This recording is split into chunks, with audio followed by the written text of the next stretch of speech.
Hi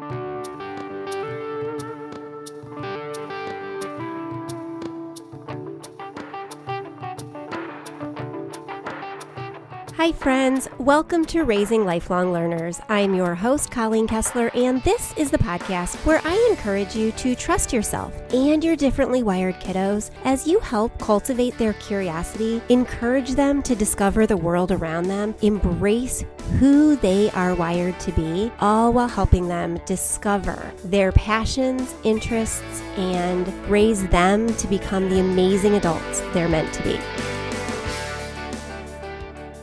Hey, welcome back. This is episode 307. Today we are talking all about finding friends when co-ops don't fit or when we're struggling to find friends with our neurodivergent kids. This is a great episode for you if you've ever been kind of sitting there wondering what is wrong with you, what is wrong with your kids, why can't we just find a group of people who get us and want to hang out with us on a regular basis. I promise you, you're not failing. Neither is your kid. Neurodivergence is difficult to navigate, especially when it comes to friendships, and we are going to talk about that today in this episode. A special thank you to CTC Math for continuing to sponsor this podcast. We appreciate them, and I can tell you from firsthand experience as a customer, their math program can't be beat. Check it out if you're looking for an adaptable math program. ctcmath.com. You'll hear more about them later on in this episode. But now's the time to hear all about friendships when co-ops don't work. Pop those earbuds in and let's get on with today's episode. Hey there. Okay, so if you have ever sat in your car after a long day at co-op wondering what is going on with you and what you're doing wrong because your kiddo just doesn't want to go back, I want you to know that you're not failing. This episode is for you because we're going to be talking about why sometimes co-ops just don't fit for a lot of neurodivergent kids. And we're going to talk about how to build real friendships for your kids when it seems tough or it seems like it's just not possible. And we're going to do that without forcing a mold that was never made for your kids. This episode is the first one in our new series about social life and friendships for neurodivergent kids. That whole age-old question about homeschooling, socialization, and how do we get it done, and how are your kids going to make friends, gets an extra little twist or difficulty when it comes to homeschooling a neurodivergent kid. And we are going to talk about it today. This episode is especially for you. This whole series is especially for you if you are raising gifted kids, twice exceptional kids, autistic kiddos, kids with ADHD, those who are anxious or are PDA, demand avoidant leaning. We're going to get curious, we're going to get thoughtful, and we're going to be kind to ourselves and to our kids as we figure out why they're struggling in social situations that are traditional and what we can do instead.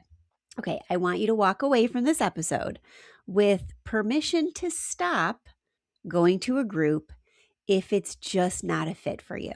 Also, a new definition for what social success actually is for you and your family, and a step-by-step way to build a small interest-led community for your kiddos and for you. So let's start by just naming the grief that goes along sometimes with homeschooling or just parenting neurodivergent kids. There are a lot of parents, me included, who carry around or have carried around unspoken grief about our kids and about what normal looks like for them. And I want you to know that you're not alone. You're not grieving the kid that you have. You're grieving the life that you thought you were going to have and they were going to have.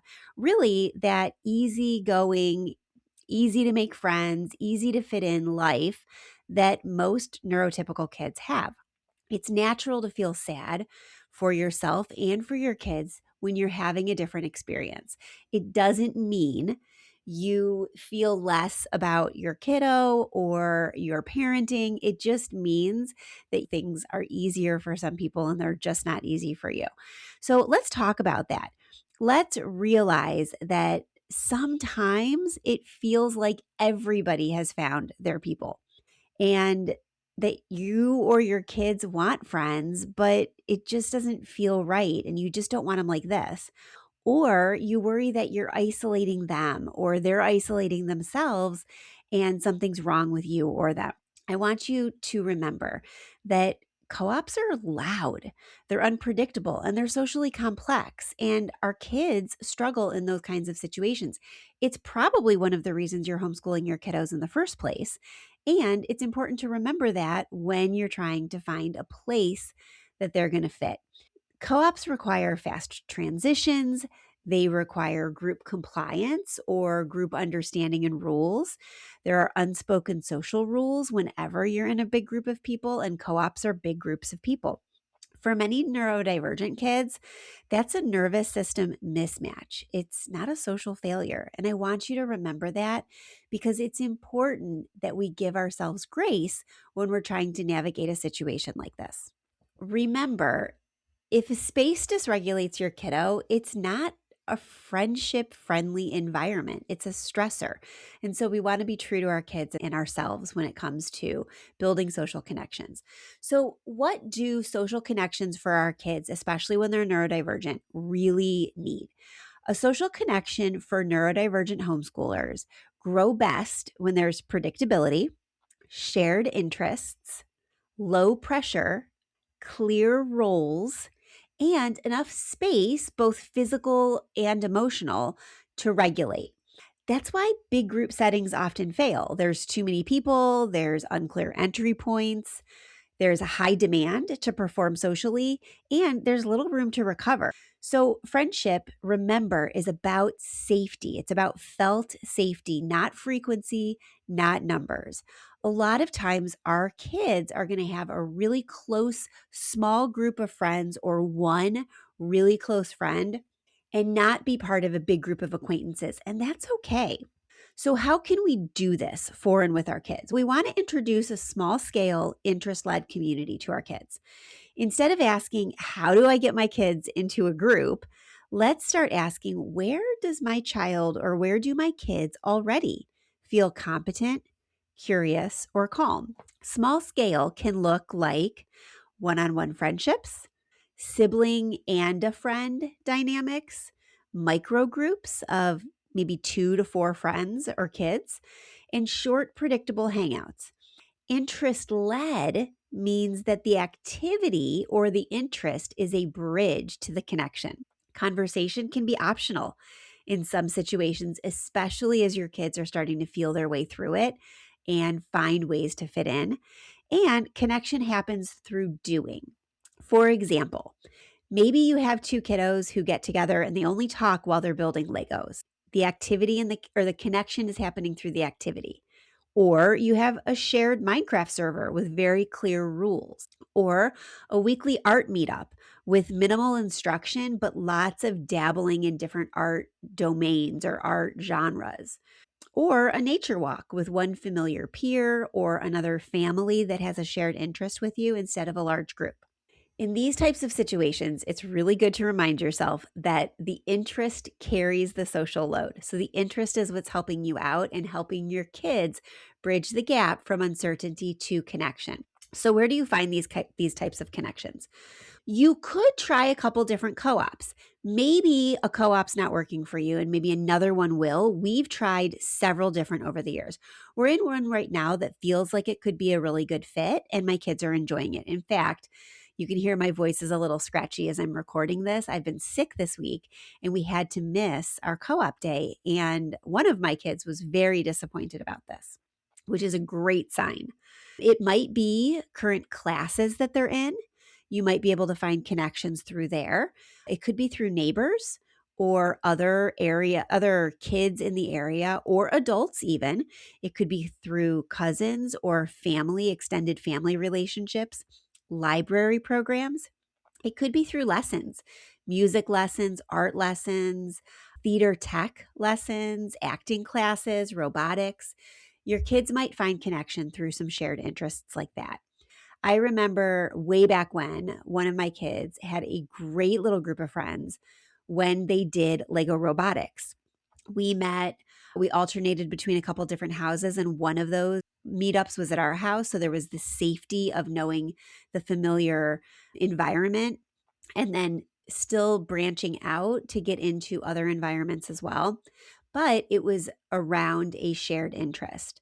So try different lessons, try different activities that your kids might be interested in. Maybe there's museum classes your kids can join, and then you could hang out in the museum afterwards. A lot of times, homeschool families will tour the museum after the classes.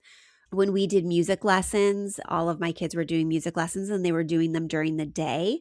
So the other kids who were doing music lessons at that music school were also homeschooled kids who had the day free. And I'd let my kids hang out for a little while in the waiting room before or after to chat with some of the kids who maybe play different instruments, but were also homeschooled and interested in music. So they got a little bit of connection there. You could look for repeated exposure, the same kids, the same times. That's why a group like Lego Robotics works well, or music lessons, or art classes, or other experiences like that, museum classes even. You could find some activities that have structure without a lot of pressure. So open-ended classes, open-ended group meetups, maybe play dates or play groups. We belonged to a field trip group for a number of years that was drop in as you were able to, or as the field trip interested you. We just knew that there was either going to be a playground date or a field trip every single Wednesday from this time to this time.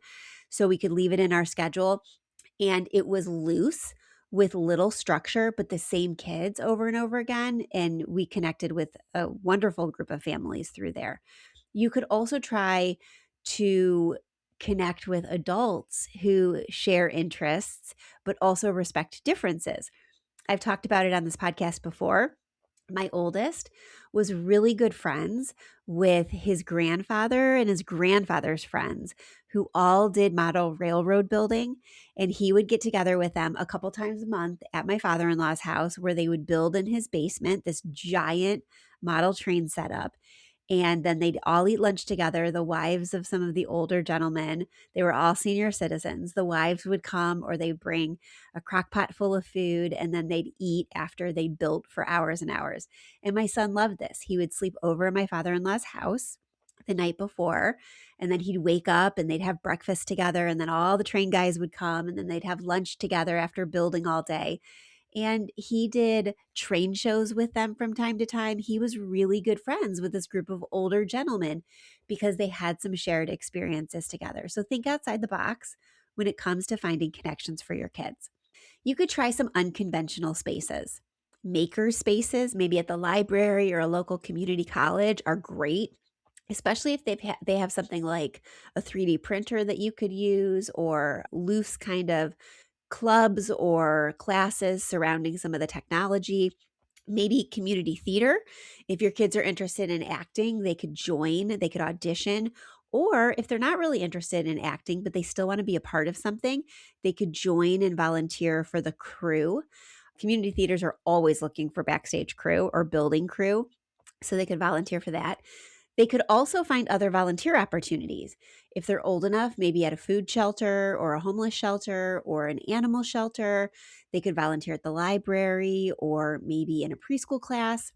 Both of my girls volunteered at a fine arts center as assistant teachers in a preschool acting class for a number of years, and they really enjoyed that. They got to connect with other adults who were interested in acting and could engage with the younger children. They learned valuable teaching skills and organization skills, and they got to talk with adults who shared interests with them, which is really big for a lot of our neurodivergent kids.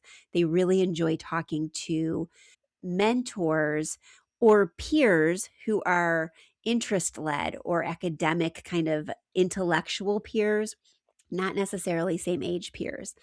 They might get a job or hang out at a hobby shop, or with supervision, they could connect with kids that they've connected with or people that they've connected with online to an offline setting, or just a consistent group This is one of the things that we try to do inside the Learners Lab.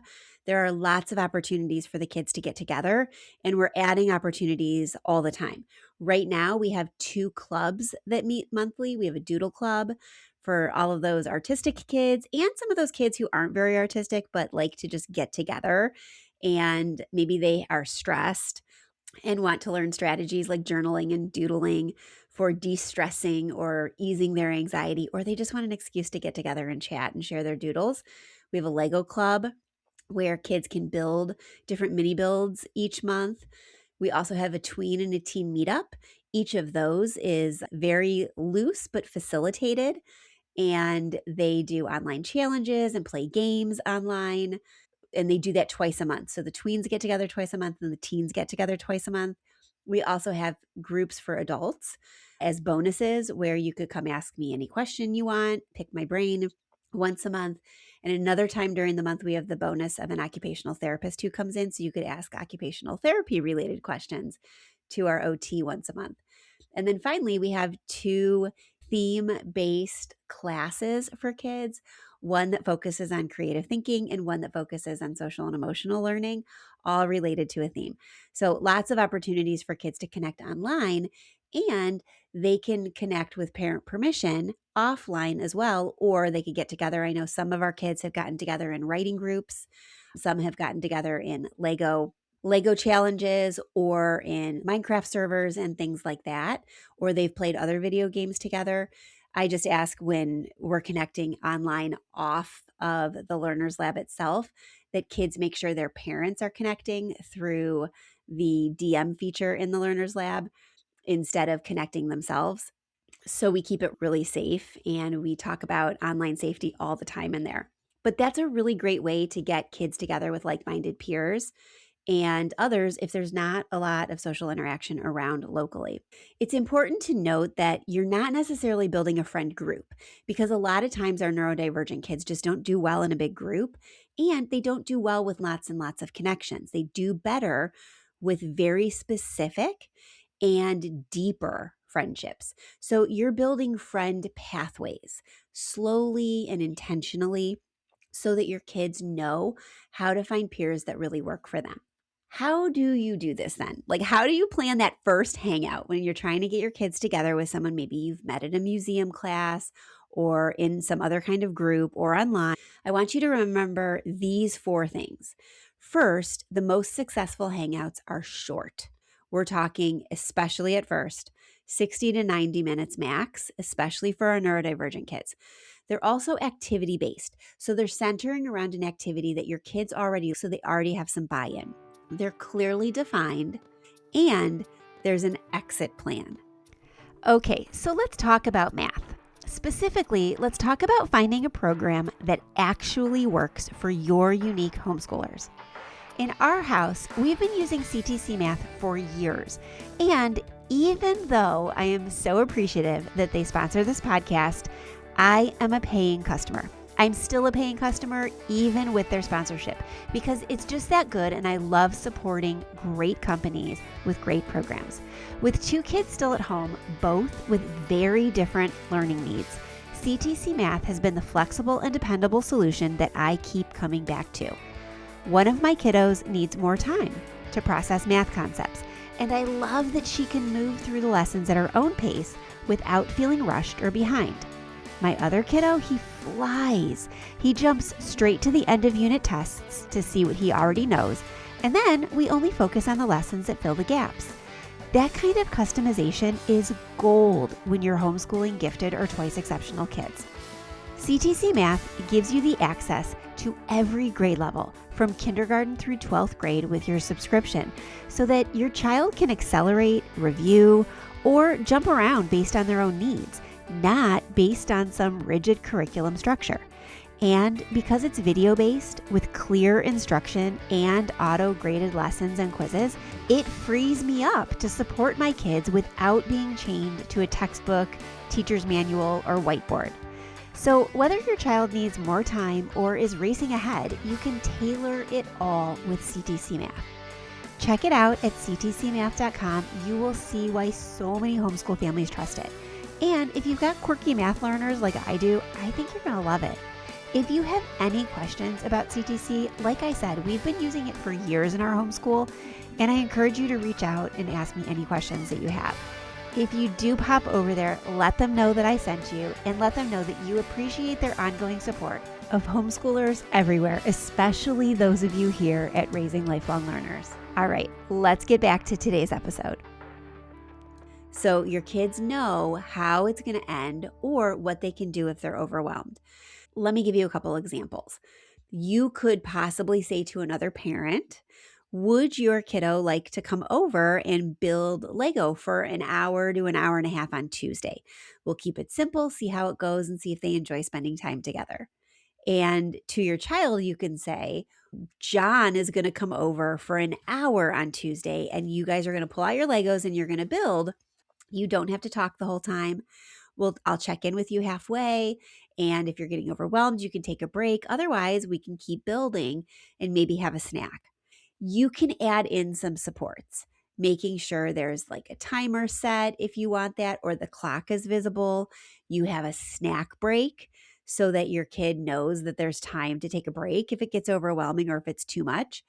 You can also encourage them to play parallel. Parallel play is not only allowed, but it's encouraged. We don't have to keep the conversation going the whole time. Sometimes that's overwhelming, especially for our anxious or more introverted neurodivergent kids. You can also give your kids permission to step away if they need a break. You can tell them that they can say, I'm going to go upstairs and get another piece of Lego, or I need to use the restroom really quickly, and take a break that way. Have in excuses so your kids can take a break if they need to. And it's important to normalize that.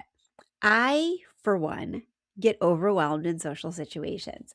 I love having gatherings and parties at my own house, because I can go up to check on something upstairs, or I can use the restroom, or I can go check on something in the kitchen, or I can prepare a snack if I need a break from talking. It gives me other things that I can do. I especially loved it when my kids were young and I was still nursing babies, because I could use nursing or changing diapers as an excuse. But I always needed that out, and it's good to tell your kids that they can too, especially if you can give your kids built-in opportunities for taking those breaks.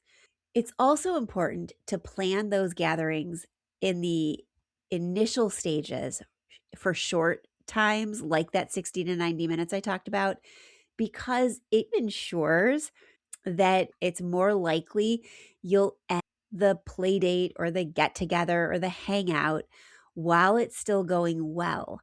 So it's a success and not a failure. Remember, our kids build on success. That dopamine feeds the next gathering and the next gathering and the next hangout and the next hangout. So our kids are more apt to want to get together with someone when it feels like it was a success. Okay, I want to take a step away from what we can do for our kids for a second, and I want to talk about when it's us that feels pressure. We're the ones either putting the pressure on ourselves or feeling it from others. You hear other parents talk about all the cool things their kids are doing, all the birthday parties they're being invited to, all the get-togethers they're having, all of the social interactions and activities that they're involved in. It's really important when you're homeschooling a neurodivergent kid that you don't compare yourself to other homeschool families. Your life is just not always going to look like other people's lives, and that's okay. I've said it before, I'll say it again. And if I were to meet you one-on-one and in person, I would say the same thing to your face. You're the absolute perfect parent for your child. You are their parent for a reason. They are your child for a reason. You know what they need and you know them best. So it's important that you remember that and don't compare yourself. It's also important that we don't over worry about the future. We don't worry about middle school with our young kids, or high school with our middle schoolers, or adulthood with our high schoolers. Our kids are going to find a way. It might not look like the way we would have found. I remember this being a really difficult thing for my husband to handle when our kids were very young, even before we homeschooled, because it wasn't easy for my oldest to fit in with our peer groups, even with our friend groups and their kids. I remember going to birthday parties or family get-togethers with extended family and friends. And my oldest would be hanging out with the other adults. He'd be talking with them about their jobs or their interests or their hobbies, while all of the other kids were running like crazy down in the basement. He didn't want to be in that overwhelming situation, playing and running and wreaking havoc. He wanted to have meaningful conversations with adults that were intellectual and stretched his brain a little bit. And my husband, who was very social as a kid, who still to this day is friends with kids, with adults from his old neighborhood where he grew up, from his elementary school, from his middle and high school, and from college. As I'm recording this, it's the night before his burgers and beer. He gets together every single month with a group of guys from college, and they get together at a pub, and it's a Thursday night when the burgers are discounted, and they have burgers and a couple pitchers of beer, and they hang out together and they talk about old times. They talk about what's going on in their lives. He's in his 50s and he's still getting together with friends from college. He's a very social, extroverted human being who has friendships that span his entire lifetime. So, understanding a neurodivergent child was really difficult for him when it came to friendships and peer groups. So, it's important that we remember we're not dealing with ourselves, we're not dealing with our spouses, and we don't compare our kids' experiences in their life with ours and our own experiences. It's also important that we don't think too much about comments from well meaning relatives. Overall, our family members, especially extended family, mean well. They love us, they love our children, but they don't know us and know our children as deeply and as intricately as we do. And so we want to make sure that we listen to them. We acknowledge their concerns and we say, this is what's working for us right now. This is what's working for my kid. And I know that they're going to be okay. Here are some grounding truths for you. Here are some things I want you to remember. Social skills grow through safe repetition, not forced exposure. So, forcing our kids to get together in groups is not going to make them have friends. Social skills and friendships grow through safe repetition. When our kids feel safe, when they feel secure, when they have connections and things in common, not because we force them. Also, one safe and secure friendship is way more protective and productive than 10 acquaintances or more. It doesn't matter how many, it matters how valuable and how safe those friendships are. And then finally, kids who feel safe and respected socially are more open to growth and relationships later in life. They feel safer putting themselves out there because they've been respected growing up. And they also know how to feel and understand when they're not in a safe situation. And they're more likely to protect their safety and remove themselves from negative or unhealthy relationships as they grow into adulthood. All right, are you ready to build a 3-step plan to try this month as you're trying to find friendships or social situations for your kids? Okay, here we go. Number 1, name one interest that lights your kiddo up. Okay, so think about this, maybe journal about it, jot some things down, but hone in on that one thing. That really lights your kid up. Maybe it's Legos. For one of mine, it was Legos, and that's why we sought Lego robotics programs in groups when they were young. Find one setting where that interest already exists.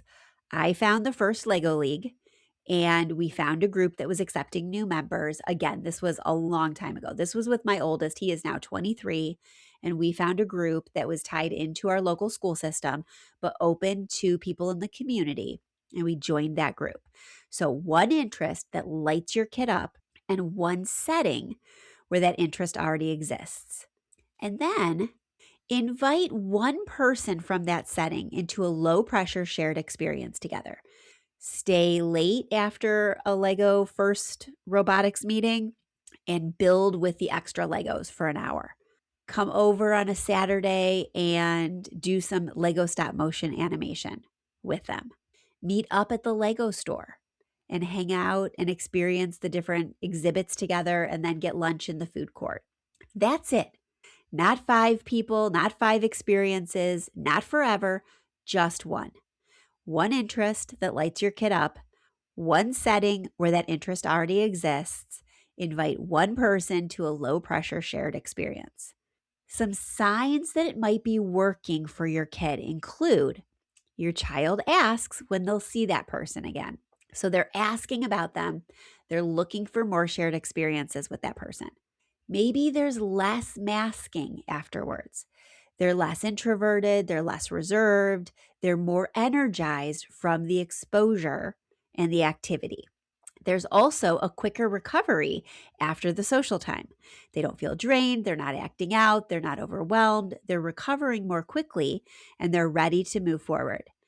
And they have increased confidence the next time they get together in the group or at the location surrounding that activity.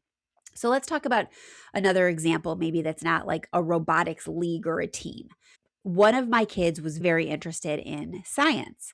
And so that was something that always lit them up and got them excited. So we got a membership to the Science Center and we went when there were group gatherings for homeschoolers. And then we also went on our own. We reached out to somebody, we like connected or chatted with other families that were in the play area or the hands-on experience area and invited one of those other families to meet up again the next week and meet an hour earlier and bring our lunch and have a picnic lunch outside by the lake. And then we evaluated it. We talked about it afterwards. I noticed if that was a good thing, and we got together again when it was a good thing. So there's lots of different things that you can do with that 3-step plan. Name one interest that lights your kid up, find one setting where that interest already exists, and invite one person to a low pressure shared experience. Okay. This is just an introduction. We're going to have 5 episodes about social situations, about socialization, about when it's hard with our kids in social situations and making friends. We were just talking about this in the Learners Lab actually this week.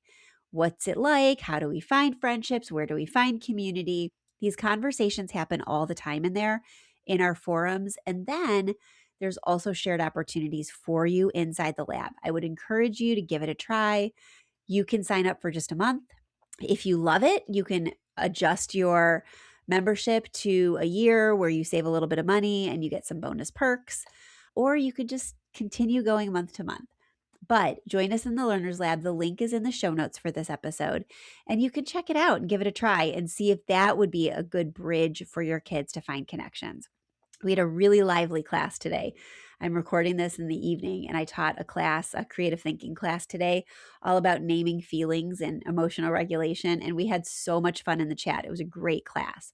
So there's lots of fun things going on all the time. And that particular class had a wide range of ages from, I think my youngest one in that class was about 5. And he was participating with the help of his parents, his mom, and his sister. And then we had several teens in there as well. So it's a lot of fun. But remember, if co-ops don't fit your kiddo, you're not failing them. You're listening. And that's how real connection begins. That's how supporting our kids begins. And that's how we help our kids build confidence through that connection. They build resilience and they know that we've got their back, that we're there for them to support them in any way they need. Check out the Learners Lab, but also check out the show notes for this episode because we'll have links to other resources related to building friendships and socialization and things like that, along with links to support our sponsors like CTC Math and some other resources as well.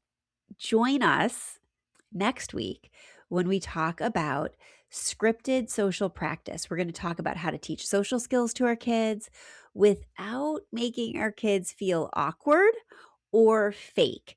We're going to help them understand and prep beforehand so they go into social situations feeling confident and secure and have some tools at their disposal to be successful in those social situations. Remember, you're not alone. This is tough. Neurodivergent kids struggle often making friends and finding those groups, especially when they're young. I've talked to numerous families over the years, and I talked to my own. There are a couple kids in particular in my family who I know are going to find their people as they get older, as they go off to college, as they find shared interests. Some of my greatest friends came later. This is where my husband and I are very different. Like I said, he's got friends from elementary school on. I've got some really strong friendships. They are almost all related to shared experience and interests through adulthood, through growing businesses, learning about homeschooling, and learning how to navigate the online world. And many of them live out of state. A few of them live close by, but I don't have a huge number of people I hang out with on a regular basis. I have a small select few whom I love and really value and feel safe with, both in person and online and around the country. So, our experiences as neurodivergent individuals can look very different from neurotypical, and it's okay. You're not failing your kids, and they're not failing in any way, shape, or form either. We are respecting and honoring who they are and who we are, and we're helping support them in the way that they need most. You've got this. I'm here for you. I have so much faith in you, and I'm so proud of you. You are listening to podcasts. You are growing and learning all the time. You are a perfect parent to your child, and you've got this. I'll be back same time, same place next week with the next installment in this new series all about social skills and socialization with our neurodivergent kids. Have a great week. Love on your kids. Check out the show notes for information about our sponsors, and I will see you soon. Have a great one. Bye for now.